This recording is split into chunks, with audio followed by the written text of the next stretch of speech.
this weekend na pala, may karera ulit agad. Yes, sir!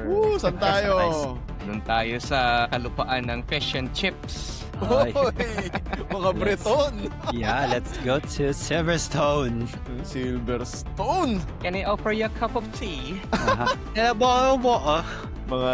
British. Teka, ang daming British di ba? Sa F1. Lewis Hamilton, George Russell, Arvind Lindblad, Lando. Lando Norris. Norris. Oh. Homecoming ng mga Briton. Not just yung mga drivers, pati na rin yung mga teams kasi nandun sa Motorsports Valley yung mga headquarters ng mga Yun, yan. oo nga. Sino-sino? Halos lahat ba? McLaren, Mercedes, Red Bull, Alpine, Cadillac, kasama mo na. Pati Yun. Cadillac. US yun, di ba? US team yun. Pero yung pinaka-main headquarters nila sa may Silverstone mismo. Wow! Sa may Silverstone mismo, headquarters. Wow. Aston, di ba? Aston Martin, yeah. Williams. Williams din pala. Pala, baka nandyan yung upgrades nila. Nagtitipid lang pala sa pamasahe. Sandbagging. Mahal daw kasi ang shipping. Mahal ng shipping. Huwag na natin dalhin sa Austria, mahal ng shipping. Hintayin na natin Silverstone. Nagtaas ng rate yung DHL. May crisis kaya cost cutting muna. Ayaw ipalalamove sa Austria. Kasi yung mga teams na wala sa Silverstone, of course, Ferrari, and then Haas. Yung Haas, hiwa-hiwalay. I think part ng Racing Bulls nasa Italy din. Oh. Oo. Ay kasi di ba dating yan? Toro Rosso. Oo, Toro Rosso. Di ba? Yes, oo. Parang Italian nga, correct. Eh, kumusta naman ang Silverstone as a racetrack? Do you love it or do you not love it?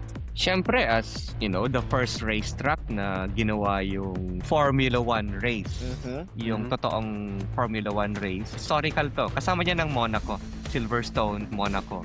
Yan, kasi yan sa mga pioneer na mga racetrack sa Formula 1. Dati siyang airport. Dati siyang base ng Royal Air Force na ginawang racetrack after the war. Dito natin makikita yung mga fast corners like yung Cops, tsaka yung Maggots and Beckett's. Sikat na sikat. Oo, yung tatlong yan. Sabi nga ni Mang Max parang medyo siya looking forward yata sa Silverstone. Sa Silverstone dahil high speed daw. Tapos yung corners hindi pa naka-configure yung kotse niya doon sa racetrack na yun. Excited si Diva George niyan. Kakapanalo lang tapos Silverstone. Oo, home race. Bawat British racing driver, pangarap talagang manalo sa Silverstone. Sino ba marami panalo Silverstone? So, I think Lewis Hamilton. Grabe. Tapos last year si Lando, Oscar, tsaka Hulk. Hulk.